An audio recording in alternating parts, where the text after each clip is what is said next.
ওয়াহাকাযা হুকমুল মুরতাদ, এইরকমই মুরতাদ ইসলাম থেকে বেরিয়ে গেছে ওর হুকুম, মানে যারা জন্মসূত্রে শুধু কাফের ওগুলোকে ভাবিয়েন না, কথাটা স্পষ্ট করে দিয়েছিলেন, যেটা আমি একটু আগে বলছিলাম, তাই না?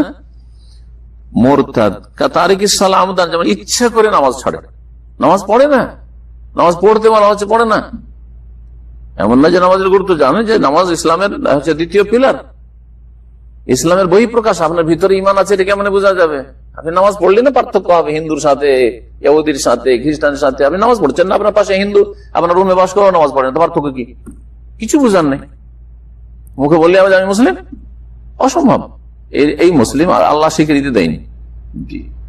অন্তরে আপনার কালেমার প্রতি, লা ইলাহা ইল্লাল্লাহর প্রতি বিশ্বাস আছে, এর বাস্তব আমলি প্রমাণ হচ্ছে 5 ওয়াক্ত সালাত। 17 রাকাত অন্তত পড়ে দিতে হবে। জি, আল্লাহ ভাগ করে দিয়েছেন 17 রাকাত, এক টাইমে পড়লে হবে না, 5 টাইমে পড়তে হবে ভাগ করে। সহি মতে এই জন্য বেনামাজিরও জানাজা পড়া যাবে না।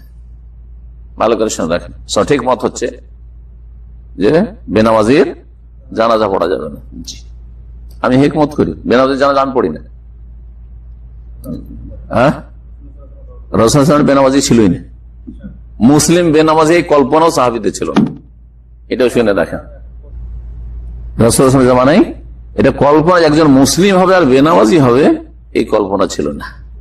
যে মুসলিম মোনাফেক হইতে পারে, মদিনায় মোনাফেক ছিল, তারাও নামাজ পড়তো, অলসতার সাথে নামাজ পড়তো। কোরআনে বলা হয়েছে ওয়াইদা কামু ইলা সালাতে কামু কুসালা, নামাজে দাঁড়াই তো আসতো, কিন্তু অলসে, হ্যাঁ, কোন খুশু নেই, আগ্রহ নেই, বিশ্বাস নেই, ধোঁকা দেওয়ার জন্য মুসলিম সমাজে বাস করতে হবে সেই জন্য।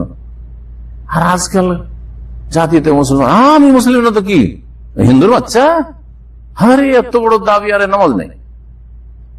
নামাজ তরক করে কাফের না ফাসেক, ধারাবাহিকভাবে কত ওয়াক্ত নামাজ তরক করলে মানুষ কাফের।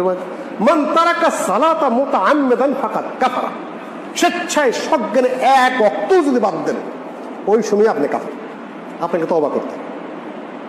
হানাফি মাযহাবে কাফারা, সে কুফরি করেছে, অন্যদের মত হলো কাফের হয়ে গেছে, কুফরি হয়ে গেছে কিংবা কাফের হয়ে গেছে, দুইটার মধ্যে একটু পার্থক্য আছে। কিন্তু তওবা সবারই করতে হবে। হানাফি মাযহাবে অ্যারেস্ট করতে হবে, তাকে তওবা করাতে হবে, এবং যদি সে তওবা করতে রাজি না হয়, সকল মাযহাবে তার কি দণ্ডকে মৃত্যুদণ্ড দিতে হবে, সে মুরতাদ হয়ে গেছে। এমনকি আব্দুল কাদের জিলানী রাহিমাহুল্লাহর ফতোয়া, লা ইউসাল্লা আলাইহি ওয়া লা ইউকাফফান ওয়া লা ইউদফানু ফি মাকাবিরিল মুসলিমিন, তার কোনো জানাজা হবে না, তার কাফন হবে না, মুসলমানের গোরস্থানে তার দাফন হবে না। এটা